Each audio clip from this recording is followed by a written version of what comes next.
Saudara-saudara yang dikasihi Tuhan, pada sore hari ini firman Tuhan terambil dari Kisah Para Rasul pasal yang kedua, ayat 15 sampai dengan ayat yang ke-42 dengan judul Pertumbuhan Gereja.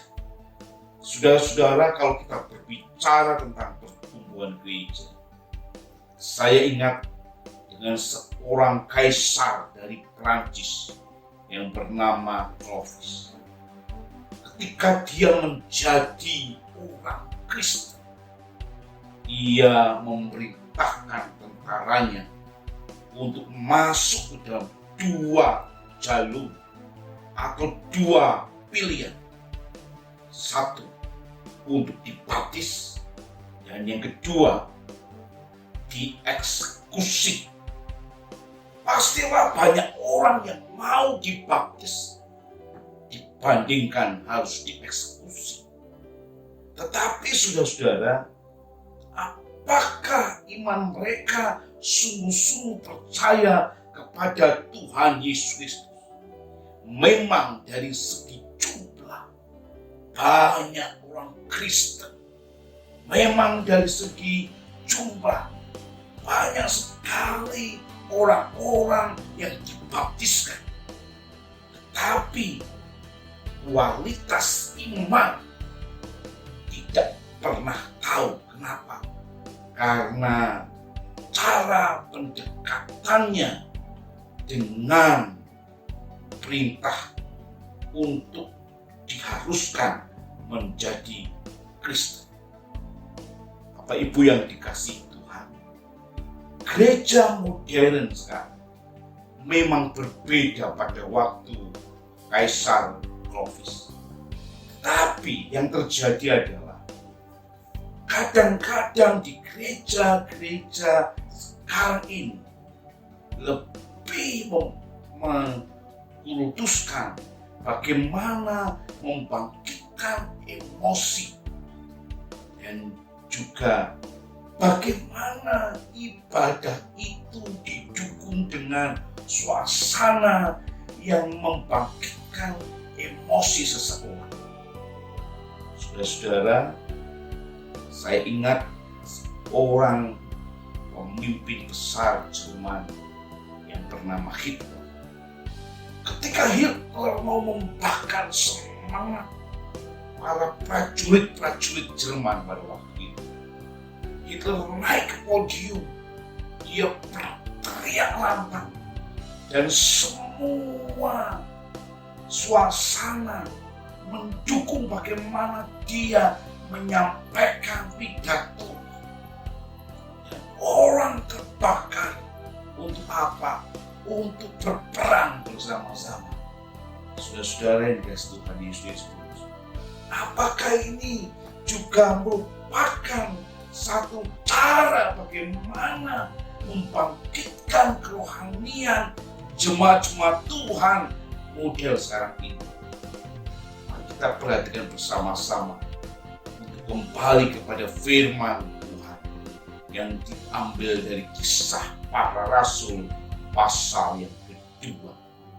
Saudara, kita perhatikan bersama-sama. Ketika mereka sudah dipenuhi Roh Kudus, mereka dengan berani menyatakan kebenaran yang daripada Tuhan. Apa yang terjadi, saudara? Ketika orang-orang mulai mengejek bahwa orang-orang yang dipenuhi Roh Kudus itu mereka sedang mabuk oleh anggur manis, Petrus tampil.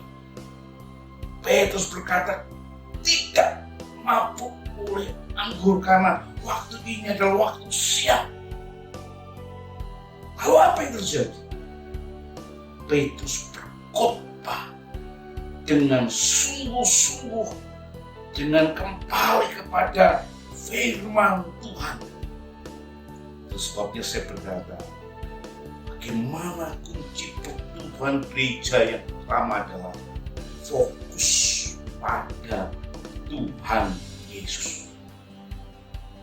Bapak Ibu Saudara yang dikasihi Tuhan Yesus Kristus, kita perhatikan bersama-sama. Khotbah Petrus tidak bersaksi tentang dirinya.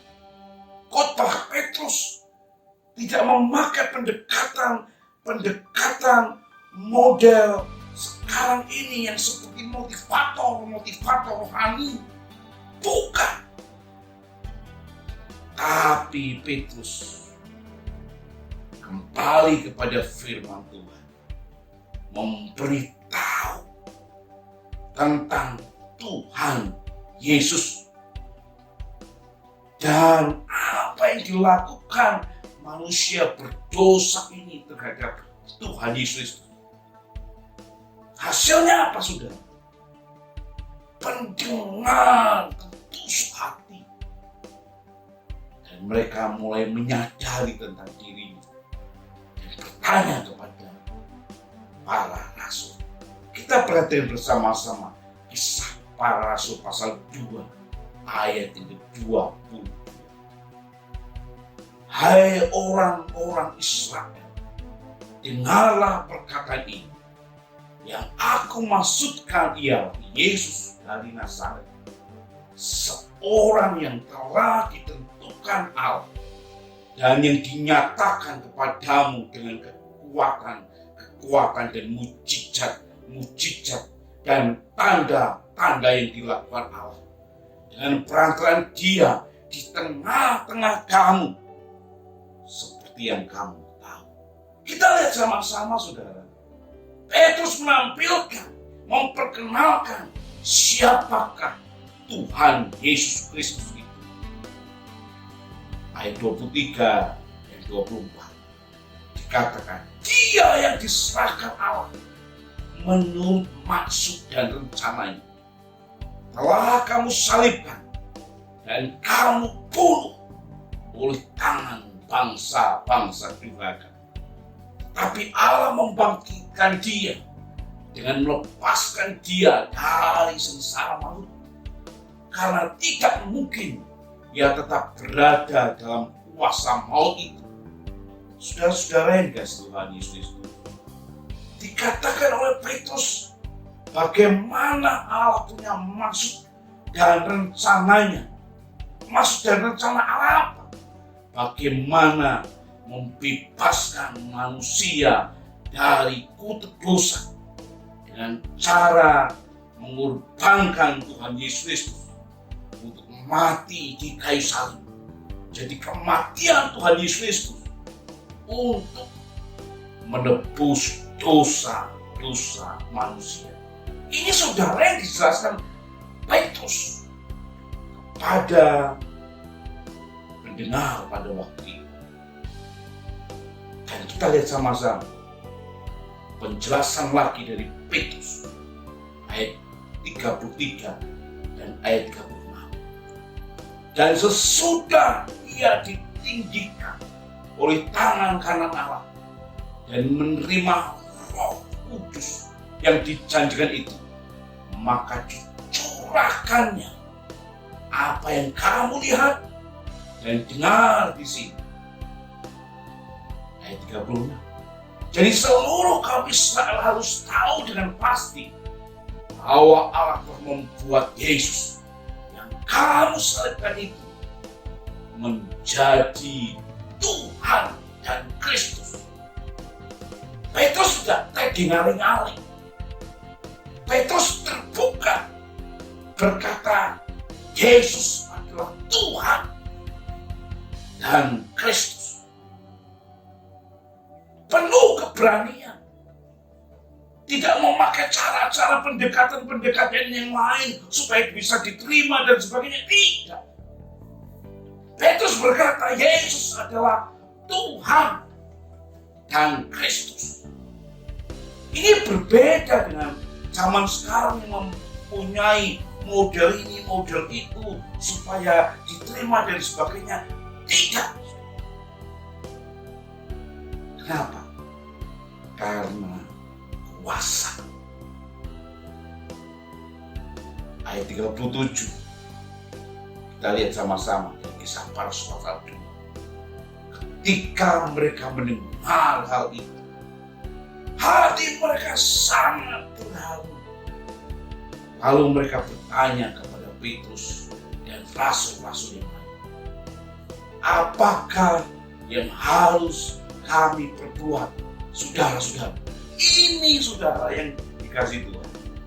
Sampai umat, audiens, pendengar bertanya, apa yang harus kami buat? Bapak Ibu yang dikasih Tuhan Yesus. Kalau kita perhatikan bersama-sama ayat berikutnya, apa yang dikatakan Petrus dan rasul-rasul itu, kamu harus bertobat. Ini yang harus dikerjakan. Ini yang harus dilakukan. Ini yang harus dikatakan. Karena apa saudara? Karena ini waktunya untuk cepat menyatakan tentang pertobatan sungguh-sungguh kepada Tuhan. Apa yang terjadi ayat 41? Orang-orang yang menerima perkataannya itu memberi diri dibaptis. Dan pada hari itu jumlah mereka bertambah kira-kira 3.000 jiwa. Bapak Ibu yang dikasih Tuhan Yesus Kristus. Ini yang khotbah ini nelayan. Yang khotbah ini adalah seorang yang mungkin secara manusia tidak punya basic pendidikan yang tinggi. Tetapi ketika dipakai Tuhan Yesus Kristus, apa yang terjadi saudara? Bertambah dari 120 menjadi 3.000 jiwa bertobat. Kenapa? Karena Tuhan punya rencana yang besar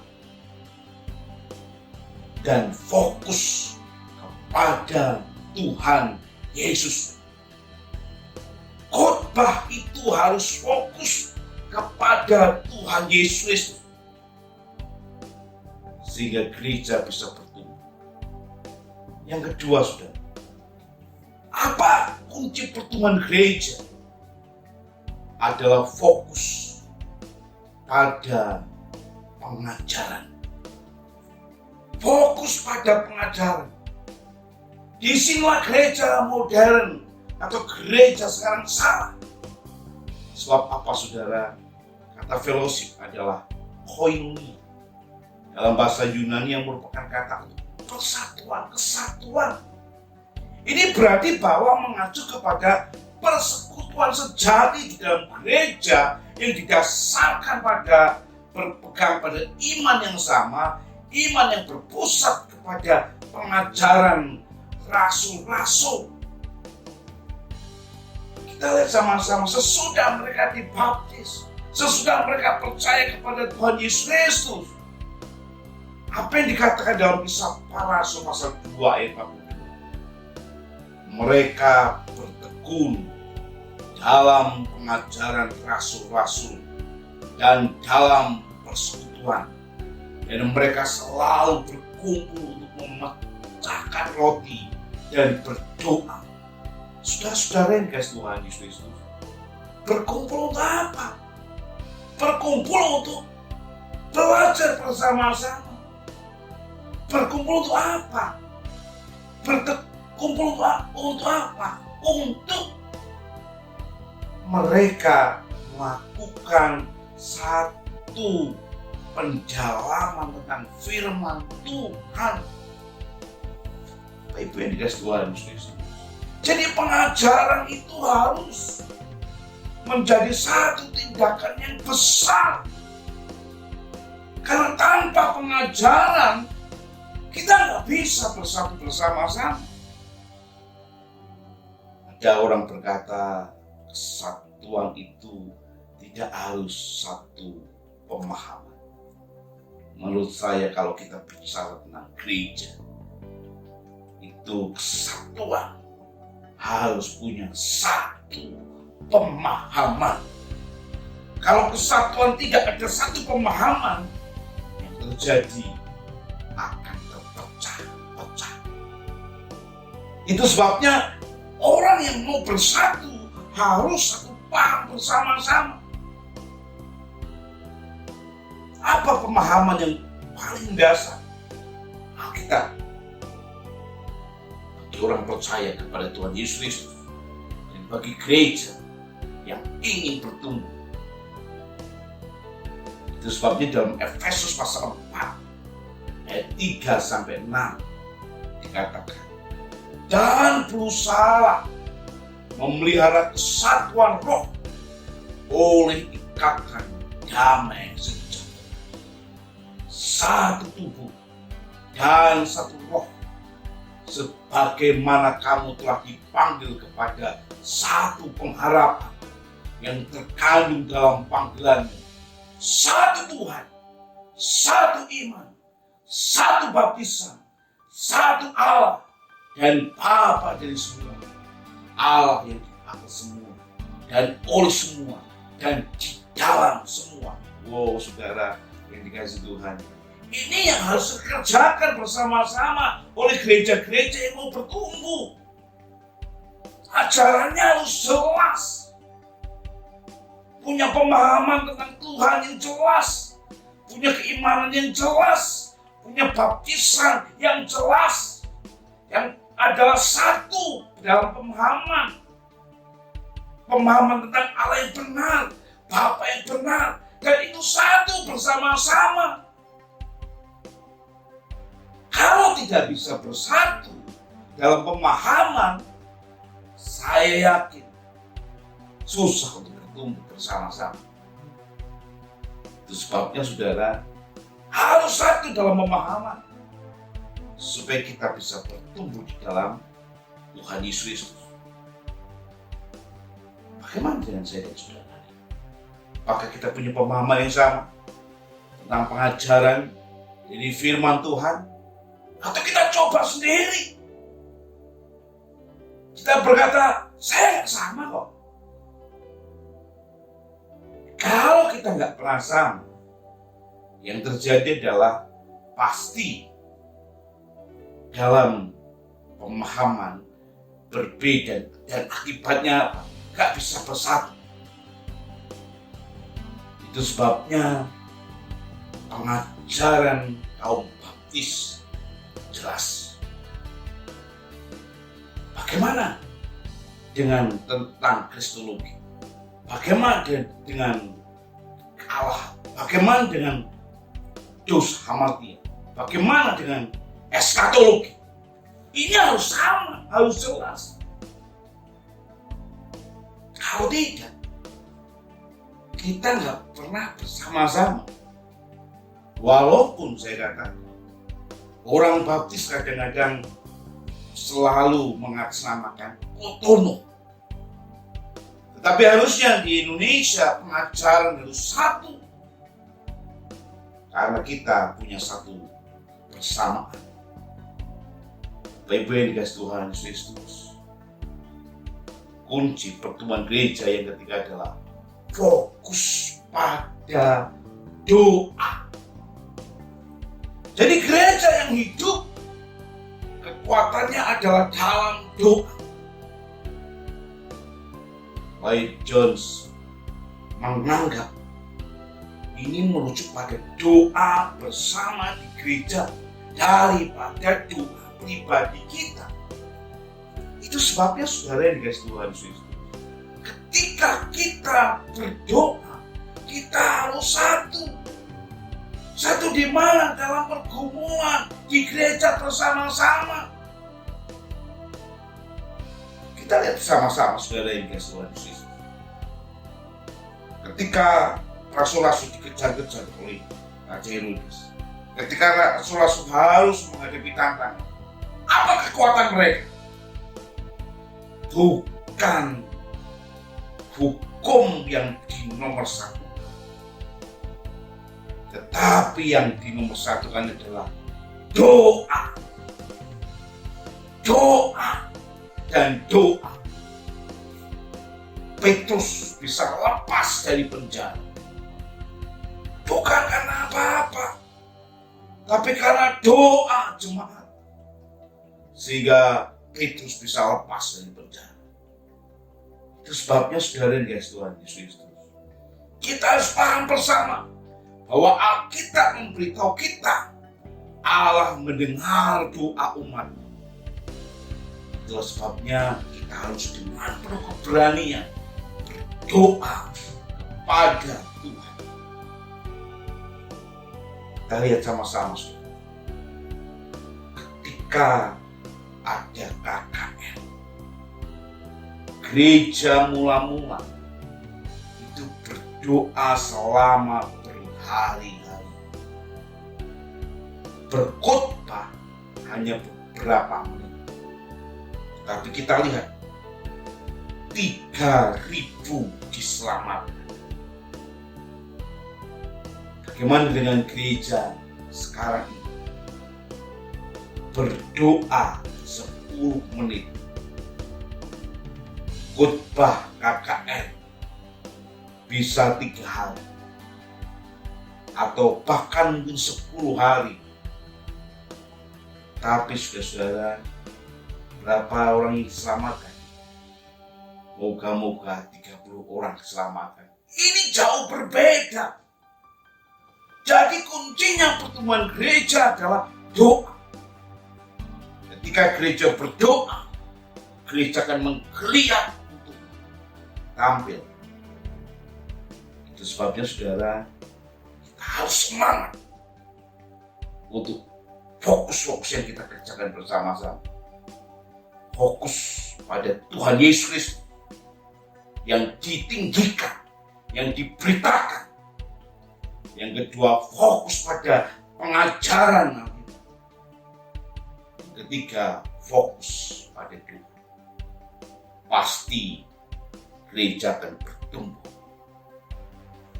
Amin. Kita berdoa. Tuhan Yesus, terima kasih.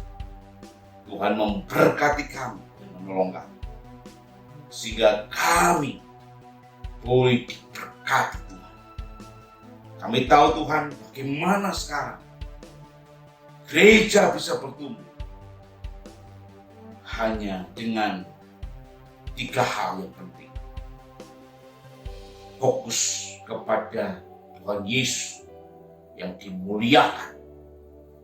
Dan pengajaran tentang Alkitab. Dan yang ketiga, bagaimana kami harus berdoa.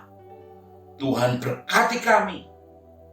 Hanya di dalam nama Tuhan Yesus Kristus kami berdoa. Amin. Tuhan Yesus, hari ini kami berdoa Tuhan untuk seluruh jemaat-jemaat Tuhan yang bekerja. Tuhan memberkati, yang terus berusaha dengan segala keaktifan mereka. Tuhan juga berkati. Yang mungkin kekurangan, Tuhan Engkau menolong mereka. Yang sakit Tuhan jamah, yang sedang ada masalah, mari Tuhan beri penghiburan buat mereka. Berkati kami semua Tuhan. Kami berdoa di dalam nama Tuhan Yesus Kristus. Semua dicukupkan oleh Tuhan. Bahkan Tuhan memberikan satu kelebihan oleh karena Tuhan bersama dengan kami. Berkati kami Tuhan. Tuhan memberkati saudara dan melindungi saudara. Tuhan menyinari saudara dengan wajahnya dan memberi kasih karunia. Tuhan menghadapkan wajahnya bagi saudara dan memberi damai sejahtera. Di dalam persekutuan Allah Bapa, Yesus Kristus serta Roh Kudus, pulanglah dan tetap tinggal di rumah, dan Tuhan memberikan damai sejahtera. Amin.